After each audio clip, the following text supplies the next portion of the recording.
종교개혁이란 참된 신앙을 위한 교회 개혁을 말합니다. 이 놀라운 개혁에 불을 당겼던 사람은 독일의 마르틴 루터였습니다.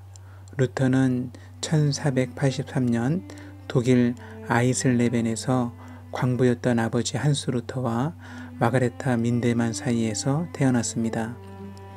1517년에 비텐베르그 성당문에 95개 조항 방방문을 못박아 발표함으로 종교개혁이 본격적으로 시작되었습니다. 그렇다면 왜 교회 개혁이 필요했을까요? 처음 교회는 건강하고 순수했지만 역사를 흘러오면서 여러 가지 변화를 겪게 되었습니다. 예수님의 제자들이 세운 교회는 극심한 핍박 가운데서도 신앙을 버리지 않았고 300년간 유지되었습니다. 하지만 큰 변화를 맞이합니다. 그것은 로마의 콘스탄틴 황제가 325년에 밀라노 칙령을 내리면서 교회의 핍박이 사라지게 된 것입니다. 황제가 기독교인이 되면서 그의 보호 아래 기독교는 외형적인 큰 성장을 이루게 됩니다. 하지만 다른 한편으로는 순수한 신앙을 잃어가기 시작했습니다. 시간이 100년이 넘게 흐르면서 또 큰 변화를 맞이하게 되는데 AD 476년에 소로마 제국이 멸망하는 사건이 벌어집니다. 하지만 소로마 제국 안에 있었던 가톨릭 교회는 계속 유지되면서 이전 제국의 정치 행정일을 맡아서 하게 됩니다. 그러면서 교회와 교황의 힘은 강화되었고 사회에서도 영향력을 미쳤습니다. 세상의 왕들이 바뀌고 나라들이 바뀌었지만 로만 가톨릭 교회는 계속 유지되면서 그 권세와 부요함은 세상 나라보다 더했습니다. 이런 풍요 가운데 찾아온 것은 부패였습니다. 사람들을 섬겨야 할 교회가 섬기기보다는 섬김을 받으려 했습니다. 가톨릭 교회는 자기의 권력을 유지하기 위해 또 자기의 부요를 채우는 수단으로 종교를 이용했습니다. 먼저 성경책을 번역하지 못하게 하면서 성경을 아는 성직자들의 권위를 높였습니다. 또 여러 가지 종교적 장치를 만들어서 교회에 종속되게 만들었죠. 죄를 지은 자는 반드시 성직자에게 와서 고백을 하도록 했습니다. 이것이 고해 성사입니다. 성령을 받는 것도 성직자의 안수를 통해서 받을 수 있다고 하면서 견진 성사를 시행했습니다. 성직자의 직분을 돈을 주고 팔았고 심지어는 면죄부를 만들어서 판매하기 시작했습니다. 이런 부패함이 극에 달했을 때에 독일의 마르틴 루터의 종교개혁이 일어났던 것입니다. 루터와 수많은 종교개혁자들이 가장 중요하게 생각했던 것은 참된 신앙이었습니다. 그래서 이 5가지를 외쳤습니다. 오직 성경, 오직 믿음, 오직 은혜, 오직 그리스도, 오직 하나님께 영광. 이런 개혁자들의 외침을 하나님께서는 들으셨고 놀랍게 역사하셔서 종교개혁이 이루어지게 되었습니다. 1648년 베스트팔렌 조약을 통해 개혁교회가 정식적으로 인정받게 되면서 유럽에는 가톨릭 교회뿐만 아니라 개혁교회도 교회로 인정받게 되었습니다. 그렇다면 우리에게 중요한 것은 무엇입니까? 참된 신앙입니다. 믿음의 개혁자들이 물려준 성경을 읽으며 하나님을 사랑하고 이웃을 사랑하는 사람이 되는 것입니다.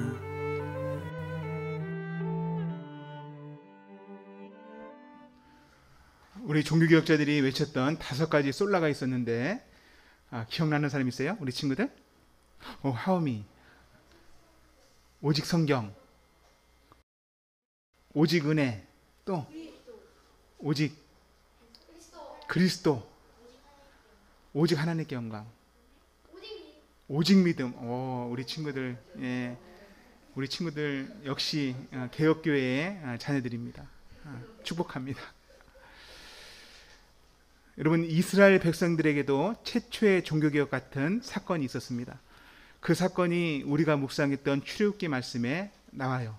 출애굽기 말씀에 나오는데, 이스라엘 사람들은 하나님께 인정을 받았던 믿음의 조상 아브라함의 자손들이었죠. 그들은 하나님의 이름을 여호와로 알고 있었어요. 하나님의 이름이 뭐다? 여호와, 하나님, 여호와라는 이름을 알고 있었어요. 하지만 아브라함 자손답게, 믿음의 자손답게 살지는 못했어요. 하나님을 예배하지 못했고 하나님의 뜻이 무엇인지도 몰랐어요. 왜냐하면 그들이 이집트에 뭐였기 때문이다? 노예였기 때문이었어요. 그들은 노예로 사는 것이 너무 힘들고 지쳐서 하나님께 도와달라고 기도했죠. 하나님께서는 이스라엘 사람들의 기도를 들으셨어요. 그래서 세 가지 놀라운 일을 행하시는데, 첫 번째가 무엇일까요? 제가 힌트를 줄게. 우리 어린이들 한번 맞춰봐요. 노예에게 가장 필요한 게 뭘까? 노예가 가장 원하는 게 뭘까? 자유예요. 하나님께서 행하신 세 가지 일 중에 첫 번째 일은 자유를 얻게 하신 거예요. 이집트 사람들과 파라오는 이스라엘 사람들을 놓아주지 않으려고 했지만 하나님께서 10가지 재앙을 보내주심으로 그들은 그 재앙을 경험하고 항복을 했어요. 그리고 이스라엘 사람들을 놓아줬죠. 이스라엘 사람들은 노예에서 풀려나 자유를 얻은 다음 광야로 나갔습니다. 이스라엘 사람들이 노예에서 자유를 얻은 것은 마음대로 살라는 의미가 아니겠죠. 하나님께서 자유를 준 건 뭐예요? 하나님을 예배하고 하나님을 섬기고 하나님과 함께 살아가라고 자유를 준 겁니다. 아담과 하와가 처음 가졌던 자유처럼 하나님과 함께 살아가라고 자유를 주신 거였어요. 두 번째, 하나님께서 두 번째 행하신 놀라운 일이 뭘까요? 이스라엘 사람들한테 처음에는 자유를 줬죠. 두 번째는 힌트를 줄게요. 시내산에 도착해서 하신 거예요. 시내산에 도착해서 처음 한 일. 언약을 세우면서 또 뭘 했죠? 뭘 주셨죠? 십계명과 말씀을 주셨습니다. 하나님께서 이스라엘 사람들에게 자유를 주시고 시내산에 도착하자마자 그들과 언약을 맺으시면서 말씀을 주시고 말씀을 주시면서 언약을 맺었죠. 그러면서 그들에게 하나님 백성답게 살도록 하기 위해서 말씀을 준 것입니다. 이스라엘 백성들이 이제 이스라엘 사람이 아니라 하나님의 백성이 된 거예요. 그러면서 하나님의 백성답게 살기 위해서는 말씀이 필요했고 하나님이 무엇을 좋아하는지 무엇을 싫어하는지 말씀을 통해서 알게 되었습니다. 그래서 하나님의 뜻대로 살게 되는 하나님의 백성이 된 것이죠. 예전에는 하나님의 이름만 알던 사람들인데 이제는 하나님의 말씀을 알고 하나님의 뜻대로 살아가는 사람들이 된 것입니다. 참된 신앙을 얻은 것이죠. 이것은 마치 이스라엘 백성들에게 종교개혁과 같은 거예요. 예전에는 이집트의 노예로 있을 때는 이름만 알았던 사람들인데 이제는 하나님의 뜻을 행하는 사람들이 된 것입니다.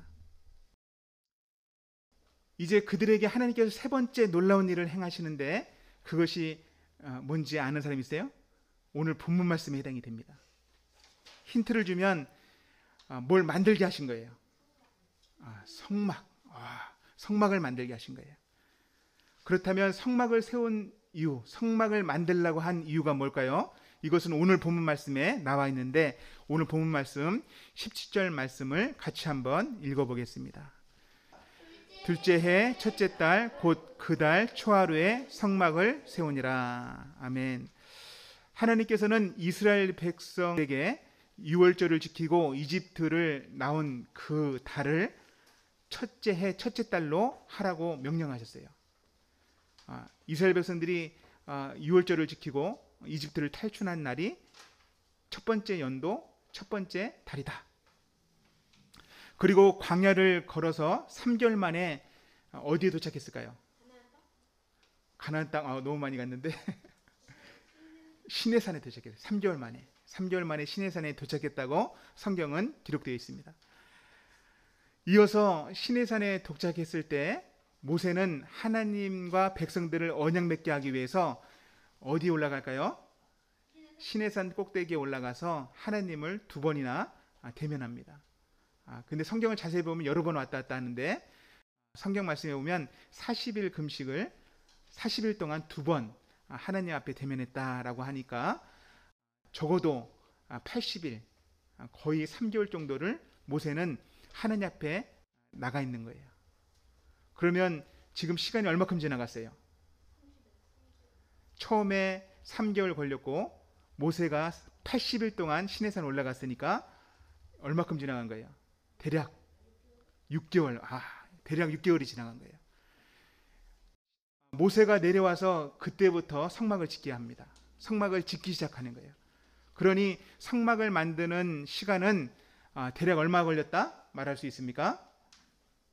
대략 성막을 만드는 시간은 6개월이 된 거예요. 오늘 본문 말씀에 보면 2번째 해 1월 1일 날 성막이 완성되었다라고 말씀하기 때문입니다. 오늘 본문에는 성막을 세우는 순서도 요약해서 나오는데 우리 친구들 텐트 쳐봤어요? 하나님의 성막을 만들고 기물들을 만들고 이것을 세우는, 실제로 세우는 데는 텐트 치는 것과 비슷해요. 첫 번째 해야 될 게 뭐예요? 텐트를 치려면 뭘 해요? 뼈대를 세우는 거예요. 그래서 오늘 말씀에 읽어보면 기둥을 세웠다 이렇게 써 있습니다. 먼저 기둥을 세우고 그 위에다가 장막을 치고 그리고 정성스럽게 하나님의 말씀대로 만든 기물들, 성물들을 그 안에 채워넣습니다. 오늘 본문 말씀에 보면 십계명 돌판을 하나님의 언약궤 안에 넣고 그리고 그 언약궤 위에 시은좌, 시은 속죄소라고 하는 하나님의 의자와 같은, 하나님의 발판과 같은 천사들이 얼굴을 맞대고 날개를 펴서 하나님을 섬기는 모양으로 있는 그 시은좌를 그 위에 덮고 그것을 지성소 안으로 가지고 들어갔습니다. 이렇게 마무리가 됐던 거예요. 여기서 중요한 건 뭐냐면 오늘 본문 말씀에 21절에 나오는데 이렇게 성막을 짓고 세우고 모든 것을 준비했을 때 21절 말씀이 중요합니다. 21절 말씀을 같이 한번 읽어보겠습니다. 또 그 궤를 성막 안에 들여놓고 가리개 휘장을 느려뜨려 그 증거궤를 가리니 여호와께서 모세에게 명령하신 대로 되니라. 아멘. 여기서 중요한 건 뭐예요? 하나님께서 모세에게 명령하신 대로 다 됐다는 거예요. 하나님이 말씀하신 대로 세워졌다는 것입니다. 하나님의 거하실 초소, 하나님이 거하실 장막은 화려함이 중요한 게 아니에요. 너희들 아까 전에 동영상을 봤죠? 동영상 보면 베드로 성당이라고 하는 그 성당이 커요, 작아요? 크죠? 유럽에는 그런 어마어마하게 화려한 그런 예배당이 있어요. 화려한 예배당이 중요한 게 아니라 오늘 말씀에 보면 하나님의 말씀대로 지었느냐, 이것이 중요한 거예요. 근데 오늘 말씀에 보면 모든 것이 뭐대로 됐다? 하나님께서 명령하신 대로 되었다라고 말합니다. 이 원리는 우리에게도 똑같이 적용돼요. 하나님께서는 우리를 하나님의 성전으로 삼아 주셨어요. 하나님이 거하시는 처소로 하나님께서는 우리의 마음이 세워지길 원합니다. 그럼 이 마음이 어떻게 세워져야 돼요? 이 마음이 어떻게 세워져야 되죠? 종교적인 행위로 주일 예배 참석하는, 형식적으로 참석하는 그것으로 세워지는 것이 아니라 하나님의 말씀으로 세워지는 것입니다. 십자가의 은혜의 말씀으로 세워지는 것입니다. 마음을 다하고 뜻을 다하고 목숨을 다하고 주 너의 하나님을 사랑하라 라는 말씀대로 내가 십자가의 은혜 안에서 그것을 깨달아지고 그렇게 나갈 때 하나님의 성전은 세워지는 거예요. 내 이웃을 내 자신같이 사랑하라 라는 말씀대로 내가 이웃을 사랑하기 시작할 때, 이웃을 위해서 기도하고 그 영혼을 아끼고 복음을 전하고 이렇게 할 때 내 마음이 어떻게 세워진다? 하나님의 성전으로 말씀대로 세워지는 것입니다. 교회 공동체가 어떻게 세워집니까? 돈으로 세워지는 게 아니에요. 교회 공동체는 세 계명을 지킴으로 너희가 서로 사랑하라. 그러면 사람들이 너희가 내 제자인 줄 알리라. 말씀대로 교회 공동체는 세워지는 것입니다. 하나님의 말씀대로 세운 성막에 어떤 일이 벌어졌을까요? 33절 35절에 보면 하나님의 말씀대로 준행해서 세운 그 성막에 하나님께서 놀랍게 역사하는데 33절부터 35절 말씀을 같이 한번 읽어보겠습니다. 같이 읽겠습니다. 그는 또 성막과 제단 주위 뜰에 포장을 치고 뜰 문에 휘장을 다니라. 모세가 이같이 역사를 마치니 구름이 회막에 덮이고 여호와의 영광이 성막에 충만하매 모세가 회막에 들어갈 수 없었으니 이는 구름이 회막 위에 덮이고 여호와의 영광이 성막에 충만함이었으며. 아멘. 말씀하신 대로 성막을 세우자 갑자기 구름이 와서 성막을 덮었습니다. 구름이라고 하는 것은 하나님이 나타나실 때 나타나는 현상이에요. 영광스러운 하나님이 나타날 때 구름이 같이 왔습니다. 어떻게 보면 가려주는 역할을 했죠. 그리고 하나님의 영광이 임하는 표현이기도 했습니다. 하나님의 영광이 성막에 가득히 채워졌어요. 충만하게 채워졌어요. 어느 정도냐면 모세조차 성막에 들어갈 수 있었다 없었다? 없었다. 너무 충만하게 임하니까 하나님께서 나타나시니까 모세조차 들어갈 수 없었다. 모세가 도대체 어떤 사람이에요? 그는 시내산 꼭대기에 올라가서 하나님을 가까이 대면했고 말씀을 받은 사람인데 성막 하나님의 처소가 하나님의 말씀대로 세워지자 하나님이 아주 강하게 임재하신 거예요. 그러니까 모세도 못 들어간 거예요. 여러분, 성막에 하나님의 영광이 충만한 것은 그들이 성막의 모든 것을 어떻게 했기 때문이다? 하나님의 말씀대로 지었기 때문이다. 말씀대로 할 때 하나님의 충만한 임재를 경험할 줄로 믿습니다. 따라서 한번 해보겠습니다. 말씀대로 할 때 하나님의 충만한 임재를 경험할 수 있다. 아멘. 예. 말씀대로 내가 할 때 하나님께서는 내 안에 내 인생 가운데 충만하게 역사할 것입니다. 예수님께서는 이렇게 강조하셨어요. 마태복음 7장 24절에 보면 그러므로 누구든지 나의 이 말을 듣고 행하는 자는 그 집을 반석 위에 지은 지혜로운 사람 같으니 비가 내리고 창수가 나고 바람이 불어 그 집에 부딪히되 무너지지 아니하나니 이는 주추를 반석 위에 놓은 까닭이요. 말씀을 듣고 행하는 사람은 반석 위에 집을 지은 사람이에요. 말씀을 듣고 행하는 사람은 말씀대로 성막을 지은 사람이에요. 그 사람은 하나님의 임재를 경험합니다. 그래서 비가 내리고 창수가 치고 바람이 불어와도 견딜 수 있는 거예요. 왜요? 반석이신 하나님이 붙잡아 주시기 때문입니다. 이제 마지막으로 성막에 충만하게 임재하신 하나님께서 어떻게 하시는지 36절부터 38절까지 읽어보겠습니다. 구름이 성막 위에 떠오를 때에는 이스라엘 자손이 그 모든 행진하는 길에서 앞으로 나아갔고 구름이 떠오르지 않을 때에는 떠오르는 날까지 나아가지 아니하였으며 낮에는 여호와의 구름이 성막 위에 있고 밤에는 불이 그 구름 가운데에 있음을 이스라엘의 온 족속이 모든 행진하는 길에서 그들의 눈으로 보았더라. 아멘.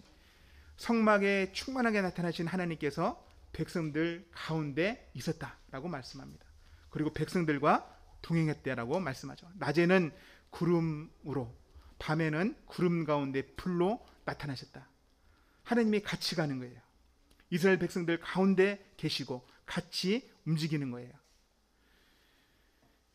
이스라엘 모든 사람들은 하나님께서 자신들과 함께하는 것을 눈으로 직접 봤다라고 말합니다. 하나님은 살아계세요. 하나님은 우리와 함께 하시고 우리 가운데 계십니다. 그리고 함께 같이 걸어가세요. 눈으로 볼 수 있도록 하나님께서는 어쩔 때는 역사하시고 눈에 보이지 않지만 말씀대로 주님께서는 역사하십니다. 이제 말씀을 정리하죠. 첫 번째, 하나님께서는 우리를 세상에서 구원하시고 무엇을 주셨을까요? 죄와 사망에서 구원하시고 무엇을 주셨을까요? 자유입니다. 우리에게도 자유를 주셨어요. 죄와 악, 사망으로부터 자유를 주셨습니다. 이 자유는 어떤 자유예요? 마음대로 살아가는 자유가 아니라 하나님을 예배하는 자유, 하나님을 섬길 자유, 그 자유입니다. 두 번째, 하나님께서는 우리를 자기 백성, 하나님의 자녀로 삼아 주셨습니다. 누가 하나님의 자녀입니까? 목회자 집안에서 태어난 사람? 그럼 누가 하나님의 자녀야? 하나님의 뜻대로 행하는 사람이 하나님의 자녀입니다. 하나님의 뜻대로 행하는 사람. 성막을 하나님의 말씀대로 세우자 하나님께서는 영광의 임재를 나타내 주셨죠. 하나님께서는 신약에서도 하나님의 말씀을 듣고 준행하는 사람이 하나님의 임재를 경험할 것이다 말씀하십니다. 요한복음 14장 11절에 21절에 보면 나의 계명을 가지고 지키는 자라야 나를 사랑하는 자니 나를 사랑하는 자는 아버지께 사랑을 받을 것이요 나도 그에게 나타내주라 이렇게 말씀하십니다. 하나님의 뜻대로 행하는 그 사람이 하나님의 임재를 경험할 것이며 그 사람이 하나님의 자녀입니다. 세 번째, 하나님께서 우리 가운데 사시며 우리와 함께 동행하십니다. 그것을 꼭 기억하시기 바랍니다. 성막 위에 구름 기둥과 불 기둥으로 나타나셔서 보호하시고 인도하셨던 것처럼 하나님께서는 우리를 인도하실 것이며 우리를 보호하실 것입니다. 아멘이십니까? 우리 친구들도 그 하나님을 만나고 경험하는 은혜가 있기를 축원합니다. 성경 말씀을 읽읍시다. 하나님의 말씀을 듣고 준행합시다. 그러면 하나님께서 임재하심과 보호하심을 보게 될 것입니다. 아멘.